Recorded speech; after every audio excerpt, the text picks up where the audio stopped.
આ છે ગુજરાતનું ગાંધીનગર, પાટનગર, જ્યાં ભ્રષ્ટ ભાજપ સરકાર દ્વારા હજારોની સંખ્યામાં ગરીબ અને પછાત વર્ગના મકાન પાડી, બહેનો, દીકરીઓ, બાળકો અને ગરીબ પ્રજાના ઝૂંપડા પાડી અને આ લોકોને રોડ રસ્તે રજળતા કરી નાખ્યા.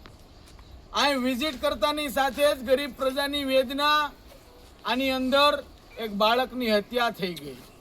અનેક બહેનો જે રાતે 4 વાગે હિટલર શાહી વલણ અપનાવીને જેમ આતંકવાદી આ લોકો હોય, આ મૂળ નિવાસી આ ગુજરાત આ ગરીબ પ્રજાનું છે, કોઈ ભાજપ સરકારના બાપનું નથી. જેને મારી બેન દીકરીઓને રાતે 4 વાગે ઘર બહાર કાઢી પોલીસને હાથો બનાવીને આ સરકારે ગરીબ પ્રજાના પેટ ઉપર પાટું મારી અને 40 વર્ષથી જ્યાં વસવાટ કરે છે એના મકાન તોડી નાખ્યા. તો અમે સરકારને કહેવી છીએ કે આ કયા પ્રકારના ગુજરાતની નિર્માણ કરો છો તમે?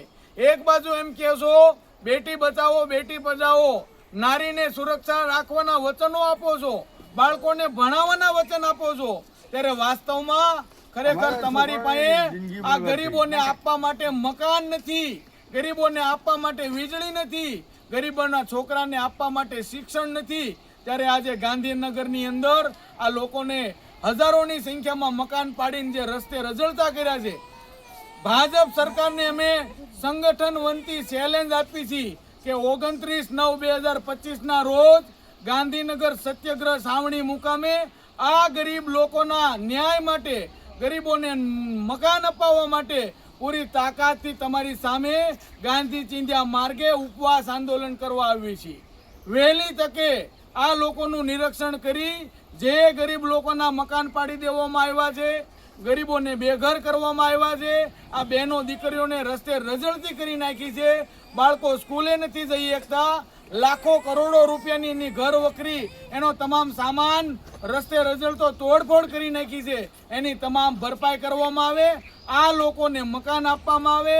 નહીતર આગામી દિવસોની અંદર 29 તારીખે ગાંધી ચિંધ્યા માર્ગે સરકાર વિરુદ્ધ એક જન આંદોલન તૈયાર થશે.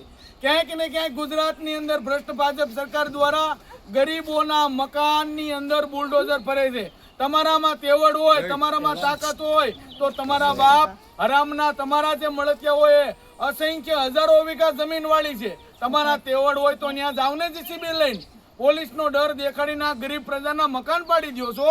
29 તારીખે અમે તમારી સામે પૂરી તાકાતથી લડવા આવી છીએ. ક્યાં સુધી અહીં ગાંધીનગરની અંદર જે લોકોના મકાન પડ્યા છે, એક પણ ગરીબ પ્રજાને કાંઈ થયું, કોઈ પણ પ્રકારના જીવજંતુ કઈડ્યા કે કોઈ પણ પ્રકારનો રોગચાળાનો ભયથી એક પણ પ્રજાને કાંઈક થયું, એ તમામ જવાબદારી ભ્રષ્ટ ભાજપ સરકારની રહેશે.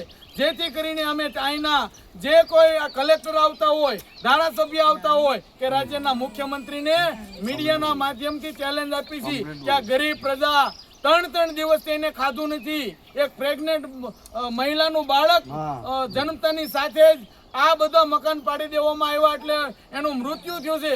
તમે અમારા ગરીબ પ્રજાના બાળકની હત્યા કરી છે, અમે તમને છોડવાના નથી. તો યાદ રાખજો, તમામ લોકોને, ગુજરાતની પ્રજાને પણ અમે કહેવી છીએ, ઓબીસી સમાજ જાગો, આ ભ્રષ્ટ ભાજપ સરકારને ભગાડો. ક્યાંક ને ક્યાંક આ સરકાર દ્વારા આપણા બાળ બચ્ચા, આપણી બહેનોને રોડે રજળતી કરી નાખી છે અને તમામ મકાનો પાડી દીધા છે. આપણે પૂરી તાકાતથી આપણા ન્યાય માટે, આપણા હક માટે, આપણી બહેનો દીકરીઓ બાળકોના ન્યાય માટે પૂરી તાકાતથી લડવું જોશે. તમામ પ્રકારનો ટેક્સ ભરવા છતાં આ ભ્રષ્ટ ભાજપ સરકારના રાજમાં ગરીબને દેવા માટે મકાન નથી, પાણી નથી, લાઇટ નથી અને રાતે 4 વાગે તમે હિટલર શાહી પોલીસને આગળ કરી, પોલીસને પણ અમે તાકીદ કરવી છે, મહેરબાની કરીને ભાજપના તમે હાથા બનીને કામ ન કરો. ગરીબ પ્રજાની હાય લાગશે તો તમને પણ ઘરે તમે જીવવું મુશ્કેલ થઈ જશે. આ ગરીબને લાઠી ઉગામતા પહેલા 100 વાર વિચાર કરજો. એક પણ ગરીબ પાસે મકાન લેવા માટે પૈસા નથી. 3 દિવસથી આ ભૂખ્યા લોકો તળવળ મારે છે અને આ ભ્રષ્ટ ભાજપના સરકાર હમણાં જ અમિત શાહ અહીંથી ગયો અને એને આ ગરીબ પ્રજાને જોયું પણ નહીં. ગૃહપ્રધાનની જવાબદારી આવે કે મારી પ્રજાનું શું થાય છે. ગરીબ એક બાજુ મોદી પણ હમણાં આવીને ગયો અને એને પણ આ લોકોની કોઈની વાત સાંભળી નહીં. દરેક વિસ્તારની અંદર, ગુજરાતની અંદર ગરીબોને ટાર્ગેટ કરવામાં આવે છે. તો ગરીબો હવે જાગો અને આ લોકો સામે પૂરી તાકાતથી મળી જાઓ. અને બધા લોકોને અમે આહવાન કરી છીએ 29 તારીખ ગાંધીનગર મુકામે સત્યાગ્રહ છાવણી મુકામે તમામ લોકો આવે અને આ લોકોને ન્યાય અપાવે.